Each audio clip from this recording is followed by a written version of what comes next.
Cuando tenía 6 años, un hombre intentó abusar sexualmente de mí. Un obrero que estaba trabajando en una construcción en mi casa me pidió que lo ayudara a lijar una puerta y yo accedí feliz. Se paró detrás mío para enseñarme cómo hacerlo y después de un rato comenzó a pegarse contra mi cuerpo y a frotarse contra mí. Cuando le pregunté qué estaba haciendo, desabrochó mi pantalón y comenzó a tocarme. Lo que acaban de escuchar era el comienzo de una de las primeras versiones de esta presentación. Había quedado completamente descartado hasta que lo volví a leer y hubo una parte que me dejó helada. ¿Saben cuál? Les doy una pista. No es la parte en la que digo que un hombre adulto me tocó contra mi voluntad cuando yo era solo una niña, sino lo que digo justo antes de eso. Si no lo escucharon, lo diré una vez más. Cuando tenía 6 años, un hombre intentó abusar sexualmente de mí. ¿Se dan cuenta de lo que he dicho? ¿Por qué dije intentó y no simplemente que abusó sexualmente de mí? Llevo años escribiendo sobre violencia sexual y de género, pero aquí estoy, la supuesta escritora feminista, reproduciendo las mismas formas limitadas de entender la agresión sexual contra las que siempre protesto. El tema es que estoy segura de que no soy la única a la que le sucede esto. Vamos a hacer un experimento. ¿Qué imaginan ustedes cuando escuchan las palabras agresión sexual? Tómense un segundo y conjuren una imagen en su cabeza. ¿La tienen? Estoy segura de que en este auditorio deben haber 1000 respuestas distintas, pero voy a animarme a ensayar una que quizás compartan muchos de ustedes. Quizás imaginan una violación que va más o menos así. Una mujer que grita, pelea, forcejea y patea rabiosamente contra un hombre que se impone violentamente sobre ella. Él tal vez la golpea, tal vez sujeta sus manos con fuerza detrás de su cabeza para que ella deje de resistirse o la amenaza con un cuchillo para que pare de gritar. ¿Acerté? Si esto es así, quizás sea porque esta es la imagen de las agresiones sexuales que solemos ver, por ejemplo, en las películas y que son terribles y definitivamente reales. Pero ¿qué harían si les dijera que muchas de las historias de violencia y agresión sexual no se parecen en nada a la que acabo de narrar? Si les dijera que ella dijo que no, pero no lo dijo con tanta firmeza. Y bueno, creo que todos sabemos lo que nos han dicho toda la vida, que es que las mujeres decimos que no cuando en verdad queremos decir que sí. O si les dijera que ella dijo que no, pero mientras tanto continuaba quitándose la ropa. ¿Pensarían en estos casos como formas de agresión y violencia sexual? El problema es que muchos de nosotros tenemos una idea no equivocada, pero sí profundamente limitada de lo que es la violencia sexual. Y esto sucede por un simple motivo, que es que no hablamos lo suficiente al respecto. Nuestra sociedad ha normalizado la violencia de género, a la vez que ha convertido en tabú la posibilidad de hablar sobre ella. Y cuando hablamos sobre ella, lo hacemos de una manera que está totalmente mediatizada por el cine, la televisión o los noticieros. Y el resultado es que consumimos violencia sexual como si fuese una forma más de entretenimiento, en lugar de acercarnos a ella con empatía. Esto tiene 3 consecuencias, cada una peor que la otra y que se alimentan mutuamente en un círculo vicioso. En primer lugar, obliga a las mujeres a vivir sus momentos más dolorosos en silencio, como si tuvieran que sentirse avergonzadas de algo que ellas no hicieron ni pidieron. En segundo lugar, limita profundamente nuestro entendimiento de la violencia sexual. Y en tercer lugar, impide que podamos hacer algo real y efectivo para vencer esta epidemia, porque ¿cómo vamos a cambiar algo que ni siquiera sabemos cómo reconocer? En un contexto así, en el que las mujeres nos hemos visto forzadas a vivir nuestras historias de violencia en silencio durante siglos, romper ese silencio no solamente es transformador a nivel personal, sino que es fundamental y profundamente revolucionario a nivel social. Y es precisamente de eso de lo que quiero hablarles hoy. Sobre cómo un día un grupo de mujeres decidió romper ese silencio y de lo que podríamos lograr si es que este evento excepcional se convirtiera en una norma.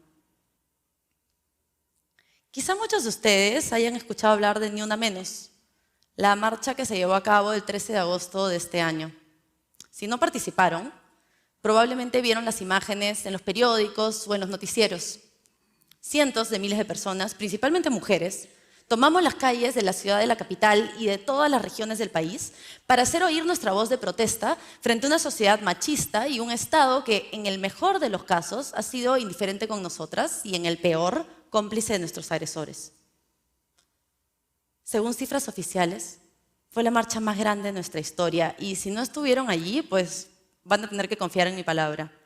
Fue inmensa, conmovedora, compleja e inolvidable. Hoy, sin embargo, les voy a hablar de otra cosa, de algo que quizás no vieron en los noticieros, pues su poder no podía ser capturado por una cámara, de un proceso mucho más silencioso, aunque no por eso menos poderoso, que sucedió en las semanas previas a la marcha. Cuando decidimos convocar una marcha nacional de mujeres, hicimos lo que mucha de mi generación hace cuando quiere sacar algo adelante. Entramos a Facebook. En ese momento no sabíamos qué cosa iba a suceder ni cuándo nos movilizaríamos, pero decidimos crear un grupo al que invitar a nuestras amigas para comenzar a organizarnos. Al comienzo éramos 10 o 12. A las horas, 600. Un día después, 2000. De pronto, y no pasaron muchos días para que esto sucediera, sucedió algo que nunca hubiésemos podido imaginar. Una mujer dejó un mensaje en el grupo que lo cambiaría todo. Decía más o menos algo así: creo que es fundamental dar un paso al frente y salir del closet. Comenzaré yo. Fui secuestrada, violada varias veces y torturada hace muchos años, y hasta hoy sufro de estrés postraumático por lo que sucedió. Mi agresor fue condenado por robo. La violación no agravó el caso ni fue tomada en cuenta. Cuando leímos eso en el grupo, fue como si las puertas de una represa se abrieran después de siglos de haber estado cerradas. Esas palabras en la pantalla fueron un grito de rebeldía contra el silencio que se nos ha impuesto y contra el peso que nos vemos obligadas a cargar cuando callamos nuestras historias. Su declaración generó una reacción en cadena imparable. Una por una, primero por decenas y después por cientos, las mujeres decidieron salir del closet y comenzar a contar sus propias historias de violencia. Para ese momento ya éramos un grupo de más de 60.000 personas. Si me pidieran que resumiera en una sola frase lo que sucedió, diría que fue como un acto de alquimia que transformó el silencio en sororidad y el dolor en empatía. Por primera vez pudimos hablar y pudimos escucharnos. Historias que se habían guardado en secreto durante años o décadas de pronto dejaron de ser un momento doloroso que vivir y revivir una y otra vez en privado y se convirtieron en testimonios no solo de violencia, sino de supervivencia y de resiliencia. Las estadísticas de la violencia sexual dejaron de ser estadísticas y se convirtieron en mujeres de carne y hueso, mujeres como yo o como las que están sentadas hoy en este auditorio. Mujeres con historias, mujeres imperfectas y profundamente humanas. Quienes tuvimos la suerte de vivir esa experiencia, pasamos semanas en una especie de euforia transformadora y catártica. Fue una experiencia única en la vida. Una por una, comenzamos a sanar a través del poder de las palabras y los testimonios. Comenzamos a descubrir nuestras historias en las historias de los demás y a ver en el dolor de quienes allí escribían nuestras propias historias. Comenzamos a entendernos como parte de una red de historias mucho más amplia y que son tan únicas como profundamente interconectadas. Por primera vez, supimos que no estábamos solas, que estaba bien hablar, que otras mujeres podían y querían escucharnos. Cuando esa mujer decidió salir del closet y romper ese silencio, nos hizo un regalo. Nos recordó que no es justo que seamos nosotras las que cargamos en silencio con el peso de lo que alguien más nos ha hecho, como si tuviéramos que sentir vergüenza o culpa por algo que nosotras nunca pedimos. ¿Ustedes se imaginan lo que es guardar un secreto durante 20 años? Yo sí. Si alguien me hubiese dicho hace 5 años que un día sería capaz de pararme frente a un grupo de desconocidos y contarles la historia de mi agresión sexual, me hubiese reído de ellos. Durante demasiado tiempo me rehusé a compartir lo que me había sucedido con alguien. Sentía vergüenza. como si yo fuese responsable de lo que me había pasado, como si yo y solo yo tuviera la responsabilidad de haberme metido a donde aparentemente no debía haberme metido y de que un hombre adulto tocase mi cuerpo de niña. Pero lo que descubrí es que cuando compartimos nuestras historias, comenzamos un ciclo de sanación que se extiende más allá de nosotras. Hemos pasado demasiado tiempo solas, sin saber que nuestras mejores aliadas se encuentran justo al lado nuestro. La primera vez que yo compartí la historia de mi agresión sexual públicamente en un artículo, recibí decenas de mensajes de mujeres que nunca habían hablado con nadie sobre lo que les había pasado. Algunas eran mujeres que yo conocía de toda la vida, de mi colegio, de mi barrio y hasta de mi propia familia. Cada una tenía una historia distinta, pero todas decían lo mismo. Pensé que era la única. Por eso, cuando rompemos el silencio, decimos también que no vamos a seguir aceptando que se nos niegue la posibilidad de reconocernos unas en otras como víctimas, sí, pero sobre todo como sobrevivientes. Y si alguna de ustedes está escuchando esto y pensando en sus propias experiencias, solamente puedo decirles una cosa, que es que tengan la certeza absoluta de que no están solas y de que sus aliadas están mucho más cerca de lo que ustedes imaginan. El segundo problema que este silencio genera es que limita profundamente nuestro entendimiento de lo que es la violencia sexual. Nos hemos acostumbrado a una narrativa única de la agresión sexual y es por eso que descartamos todo lo que no se adapte a eso y es entonces cuando comenzamos a preguntarnos, ¿pero por qué no dijo que no? ¿Por qué no peleó? ¿Por qué no gritó? ¿Por qué no denunció? ¿Por qué no se resistió? Lo que la diversidad de los testimonios en la página demostraron, sin embargo, es que encasillar la agresión sexual en un solo tipo de experiencia o en un solo tipo de molde es imposible. Desde los más escabrosos hasta los más aparentemente cotidianos, los testimonios en el grupo demostraron que limitar nuestro entendimiento de la agresión sexual a lo que la mayoría de nosotros imaginamos como una violación no solamente es absurdo, sino que impide que podamos reconocer la verdadera extensión del problema. Todos aquí estamos de acuerdo en que una mujer que fue violada y arrastrada por el suelo por su pareja es una víctima de violencia. Nadie en su sano juicio podría no estar de acuerdo con eso. Pero ¿qué pasa con las demás historias? ¿Qué pasa con las agresiones que son violentas de una forma que no es tan gráfica ni visible? ¿Qué pasa con las formas de violencia que la ley no tiene cómo tipificar ni penalizar? Por ejemplo, ¿qué pasa con esta historia? Era mi amigo. Nunca lo había visto como más que eso, pero estaba un poco borracha y la fiesta estaba divertida, así que terminamos besándonos. Cuando le dije que ya me quería ir, me dijo que pidiéramos un taxi juntos, que me llevaba a mi casa. Nos subimos al carro, pero en el camino me pidió que fuésemos a su departamento a tomar un último trago. Le dije que no tenía ganas, pero insistió y no quise quedar como una creída. En su casa comenzó a besarme. Le dije que no me gustaba de esa forma, que era mi amigo, pero no se detuvo. Cuando volteaba la cara, él me la cogía con las manos y continuaba besándome. Comenzó a quitarme la ropa y cuando le decía que no me sentía cómoda, me respondía, ya pues, tú sabes que si quieres. No sabía qué hacer. Solo quería que terminara, quería irme a mi casa.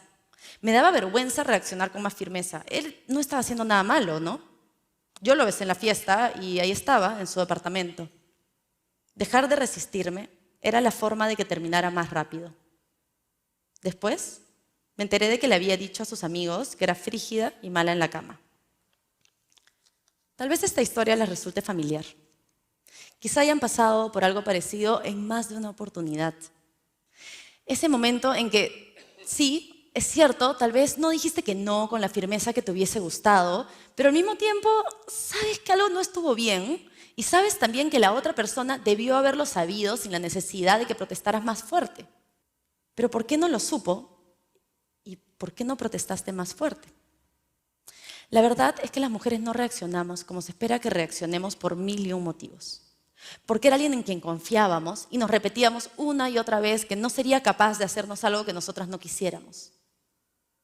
Porque era nuestro jefe, nuestro profesor, alguien más poderoso que nosotras, un hombre al que admirábamos. Porque desde niñas se nos ha enseñado que nuestro valor se mide por cómo nos ven los hombres y porque, francamente, no hay nada peor que una chica aburrida y mojigata. Porque tenemos miedo a las represalias. Porque sabemos que un hombre molesto puede convertirse rápidamente en un hombre violento. Y por eso hemos aprendido a sonreír y a callar. Porque tenemos miedo, porque hemos aprendido a sobrevivir. Porque no sabemos qué más hacer. ¿Qué hacemos con estos casos? Lo primero y lo más importante es hablar sobre ellos. Muchas veces nosotras mismas ni siquiera sabemos por qué hemos reaccionado de la manera en la que hemos reaccionado y es por eso que nos sentimos culpables, responsables y avergonzadas. Pero lo que todas estas historias demuestran es que existe un componente estructuralmente violento en la forma en la que hemos construido las relaciones entre hombres y mujeres. Hemos creado y normalizado roles absurdos y dañinos que engendran formas de violencia. La idea de que las mujeres siempre tenemos que hacernos las difíciles y de que el que las sigue, la consigue. Y es por eso que muchas veces, cuando una mujer dice que no o se siente realmente incómoda, los hombres piensan que ella solamente está jugando el rol que se espera de ella. El problema, o la realidad, es que la única forma de entender esto es hablando al respecto. De lo contrario, muchos ni siquiera tendrán la posibilidad de saber que algo que ellos consideraban una interacción normal, en realidad fue un acto de violencia. Pocos días después de la marcha, conversaba con un amigo muy querido sobre lo que había sentido al leer los testimonios en la página. Conversamos un rato y después me dijo algo que nunca me voy a poder olvidar. Yo nunca obligaría a una mujer a hacer algo que ella no quisiera. O por lo menos eso es lo que yo creía. Porque después de leer esos testimonios, no puedo evitar preguntarme si no he sido yo ese hombre para una mujer. Si no he sido yo el responsable de un encuentro que otra persona recuerda de esa manera. La verdad es que existen muchos tipos de violencia o algunos tipos de violencia que no vamos a poder eliminar. Pero otros que sí podemos cambiar con algo tan sencillo como el poder de las palabras y de la empatía. No me malinterpreten. Con esto no quiero decir que las leyes, las comisarías y los protocolos de urgencia y atención no sean necesarios, porque son importantísimos y urgentemente necesarios. Pero en la mayoría de los casos, ellos solamente solucionarán lo que sucede después de una agresión. La única forma de cambiar la estructura que permite que mucha de esta violencia sea posible en primer lugar es rompiendo el silencio y normalizando estas conversaciones. Pero para eso necesitamos primero aprender a escuchar. Necesitamos crear entornos seguros donde las mujeres puedan hablar sin sentirse juzgadas ni agredidas. Y necesitamos tener las conversaciones difíciles e incómodas que, francamente, debimos haber tenido hace mucho tiempo. Nos merecemos mucho más de lo que tenemos hoy. Y tenemos la obligación de que este problema no se extienda indefinidamente hacia el futuro. Pronto llegará una nueva generación. Una de lo que muchos que están aquí traerán al mundo, cuidarán y acompañarán a crecer. Y es fundamental que esto suceda en un entorno en el que estas conversaciones sean normales, frecuentes y promovidas, para que de esa forma puedan aprender a relacionarse de una manera más horizontal, empática y sana. La única forma de lograr eso es hablando sobre esto. Tenemos el poder de cambiar las cosas y lo mejor es que podemos comenzar a hacerlo desde hoy mismo. Estoy absolutamente convencida de que tenemos la herramienta para hacerlo y de que esta es tan sencilla como comenzar a hablar. La mesa está servida, así que hablemos.